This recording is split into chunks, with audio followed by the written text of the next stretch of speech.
Local to global news. Maharashtra राज्य माध्यमिक उच्च माध्यमिक शिक्षण बोर्ड द्वारा आयोजित 10वीं 12वीं की परीक्षा का मामला अब न्यायालय में पहुंच गया है। छात्रों द्वारा उच्च न्यायालय के औरंगाबाद खंडपीठ में परीक्षा अवधि 2 महीने बढ़ाकर देने की मांग को लेकर दायर की गई याचिका मंगलवार को 2 जजों के बीच सुनवाई करेगा। मंगलवार को होने जा रही इस सुनवाई की ओर सारे महाराष्ट्र की नजरें लगी हुई है। पढ़ाई ऑनलाइन तो एग्जाम भी ऑनलाइन की मांग को लेकर महाराष्ट्र के शहरों में छात्रों ने प्रदर्शन किया था। सरकार ने ऑनलाइन परीक्षा से साफ इनकार कर दिया था। सरकार ने होम सेंटर अन्य कुछ सहूलतें छात्रों को दी है, लेकिन छात्र इससे संतुष्ट नहीं है। छात्रों का कहना है कि कोविड के चलते बीते 2 साल से सही तरीके से पढ़ाई नहीं हो सकी है। ऑनलाइन पढ़ाई सबके लिए और सब जगह संभव नहीं है। याचिका में मांग की गई है कि मार्च में होने वाली परीक्षा की अवधि 2 महीने के लिए बढ़ाया जाए। छात्रों के वकील का कहना है कि हमारी मांग परीक्षा की अवधि बढ़ाकर देने की है, परीक्षा स्थगित करने की नहीं है।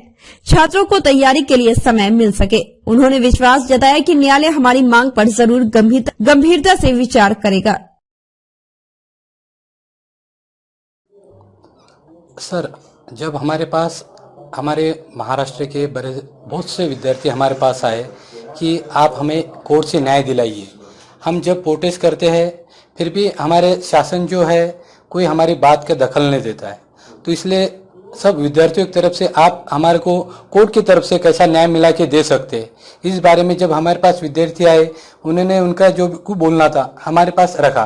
तो उस हिसाब से हमने पिटीशन बना के अभी उच्च न्यायालय खंडपीठ औरंगाबाद में एक पिटीशन फाइल किए वाला है। उसकी जो हियरिंग है, नेक्स्ट हियरिंग आने वाले मंगलवार को 22 तारीख को होने वाली है। जो हियरिंग है वो डबल बेंच के सामने होने वाली है और इसके अंदर हमें विद्यार्थियों के साथ में उनके माता पिता का भी सहयोग अच्छी तरह मिला है। वो उनका भी वही बोलना है कि हमें एग्जाम पोस्टपोन करना है, कैंसिल नहीं करना है। सब विद्यार्थी और उनके पालकों का यही की बोलना है, सिर्फ एग्जाम पोस्टपोन करो, हमें पढ़ाई करने के लिए टाइम दो। आपका नाम? एडवोकेट ज्ञानेश्वर मानिकराव, औरंगाबाद।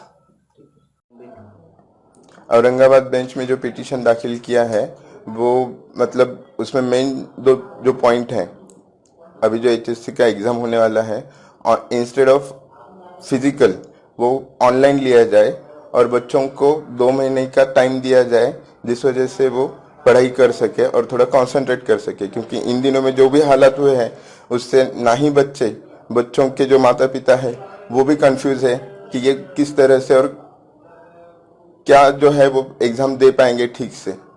क्योंकि डे टू डे के जो न्यूज आते हैं उससे आज होगा, कल ऑफलाइन होगा या फिर कैंसिल होगा, इसकी वजह से इनमें मतलब बहुत ऐसा मिसगाइड हुए हैं ये सब। तो क्या मेन के बच्चों की पढ़ाई नहीं हुई है, क्या है रीजन? मेन तो बच्चों की पढ़ाई हुई नहीं है ठीक से, क्योंकि जो अभी तक मतलब इक्विपमेंट जो है पूरी तरह से जो चाहिए वो सभी बच्चों को मिले नहीं है और ज्यादातर बच्चे जो है वो ऑनलाइन स्टडी कर भी नहीं पाए हैं और फिजिकल क्लासेस हुए नहीं। इसलिए अपन ने इस याचिका में जो है 2 महीने का टाइम उनको पढ़ाई के लिए और रिवीजन के लिए मांगा है। कॉलेज में या स्कूल्स में छुट्टियां थी, ठीक है, तो क्या उस दौरान तो पढ़ाई कर सकते थे ना बच्चे? क्या जरूरत थी आपको याचिका में? उस दौरान तो बच्चे पढ़ाई कर सकते थे, बराबर है, पर जो सिलेबस है वो पूरी तरह से कंप्लीट हुआ नहीं है बच्चों का और टाइम जो चाहिए या जिस तरह से उनको कोचिंग होना चाहिए था वो हुआ नहीं है, जो गाइडेंस चाहिए था वो मिला नहीं है। इस वजह से जो पढ़ाई जिस ढंग से होना चाहिए वो हुई नहीं है, इसलिए इनका टाइम चाहिए। अगर नहीं होता है तो आप क्या मतलब पिटीशन आपने दाखिल की है, मार्च में एग्जाम्स रहेंगे या फरवरी के हर टाइम? मार्च में है, शेड्यूल तो आया है जी। तो अपना जो कहना है कोर्ट के सामने, तो एग्जाम जो है वो सिर्फ पोस्टपोन करना है, रीशेड्यूल करके उनको पोस्टपोन करके उसी स्ट्रक्चर से लेने के लिए कहना है। अभी तो उनके प्रैक्टिकल चल रहे हैं, उसमें अपन ने कुछ मतलब दखल अंदाजी नहीं की है। जो उनके फिजिकल रिटर्न एग्जाम जो है वो 2 महीना आगे ढकलने की अपन ने याचिका में प्रेयर किया है जी। एक तरह से जो बोर्ड है वो पूरी तैयारी कर रहा है मार्च में एग्जाम्स लेने की, तो क्या आपको लगता है कि ये खारिज होगा?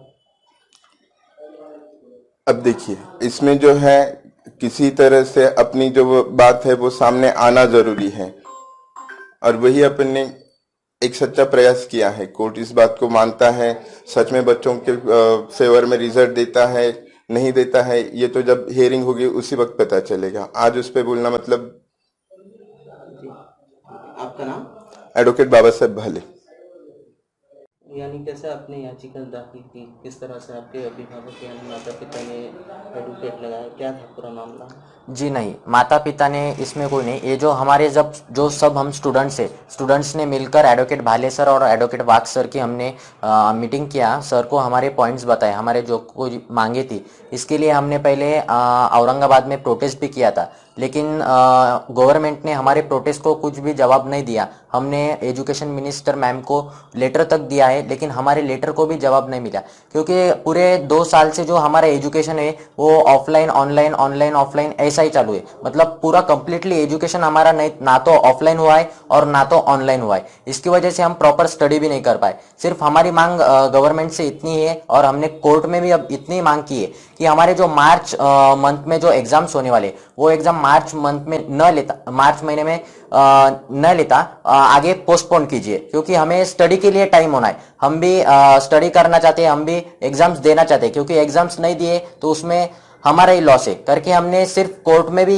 पिटीशन में भी यही मांग की है कि हमारे एग्जाम्स मार्च से आगे पोस्टपोन करके 2 महीने हमें स्टडी के लिए टाइम दे, कॉलेज में ऑफलाइन रिविजन्स ले, और क्योंकि हमारा जो लिखने राइटिंग का जो रिविजन है वो भी कॉलेज में करवा ले, बाद में 2 महीने से बाद एग्जाम्स लिए जाए। पढ़ाई के लिए तो काफी वक्त था ना, लॉकडाउन था, कहीं आने जाने की भी जरूरत बिल्कुल सर, घर पे बैठकर भी आप पढ़ाई कर सकते बिल्कुल, क्यों एक्सटेंड करने? बिल्कुल सर, पढ़ाई कर सकते थे, लेकिन आप देखते हैं कि जब जो रूरल एरिया है तो उसमें ऑनलाइन क्लासेस भी नहीं हुए हैं। हम स्कूल कॉलेज क्यों जाते हैं, क्योंकि वो सिखाए ना, तो फिर हम स्कूल कॉलेज ही क्यों जाते, घर पे बैठ के ही पढ़ाई करते। घर पे जितना पढ़ाई स्कूल में होता है, कॉलेज में होता है, उतना पढ़ाई घर पे नहीं होता है, क्योंकि ऑनलाइन में बहुत सारे टेक्निकल इश्यूज भी आए हुए बहुत, और ऐसे रूरल एरिया में ऐसे कॉलेजेस है कि जिसके ऑनलाइन लेक्चर्स भी नहीं हुए हैं। हमने जब औरंगाबाद में प्रोटेस्ट किया तब रूरल एरिया के स्टूडेंट्स ने भी हमें कांटेक्ट किया कि हमारे, उनका कहना तो ऐसा आया कि हमारे कॉलेज में लेक्चर्स ही नहीं हुए, जो कि एजुकेशन मिनिस्टर मैम कह रहे हैं कि ऑनलाइन एग्जाम्स नहीं ले सकते। तो मैम, ऑनलाइन एग्जाम्स नहीं ले सकते तो ऑनलाइन एजुकेशन भी स्टूडेंट्स ने कैसे किया होगा, उसका भी जरा करना चाहिए। क्या ग्रामीण इलाकों के कई सारे ऐसे भी बच्चे होंगे जहाँ पर मोबाइल का नेटवर्क नहीं आता होगा? यस, बहुत वजह से वो लोग ऑनलाइन स्टडी नहीं कर सके। यस सर, बहुत सारे इलाके हैं। अभी तो फिलहाल मोबाइल तो सबके पास है, ये 100% श्योर मोबाइल है, लेकिन ग्रामीण जो रूरल एरिया है उसमें बहुत सारे बच्चों को नेटवर्क नहीं आता है। कोई कहाँ पे, कोई कैसे कैसे पढ़ाई करता है। वो जो स्टूडेंट्स है ग्रामीण भाग के, तो वो पढ़ाई भी प्रॉपर कर चुके नहीं है, और बहुत सारे ऐसे कॉलेजेस है कि जिन्होंने लेक्चर ही ऑनलाइन नहीं लिए, तो उनको YouTube के लिंक भेज दिए। अगर सर YouTube से अगर पढ़ाई होती थी तो हम स्कूल क्यों जाते, हम कॉलेजेस क्यों जाते, हम कोचिंग क्लास क्यों लगाते। और जो ग्रामीण भाग में जो है वहां पे तो कोचिंग क्लास भी नहीं है। सिटी के बच्चे तो भी एक बार ट्यूशन में जाते हैं, कॉलेजेस में जाते हैं, वहां पे उनकी पढ़ाई हो जाती है, लेकिन ग्रामीण भाग के विद्यार्थियों को कॉलेज के सिवा ऑप्शन ही नहीं होता है। आपका नाम? मेरा नाम Sumit Arvind Pawar. Media Mandi, local to global news.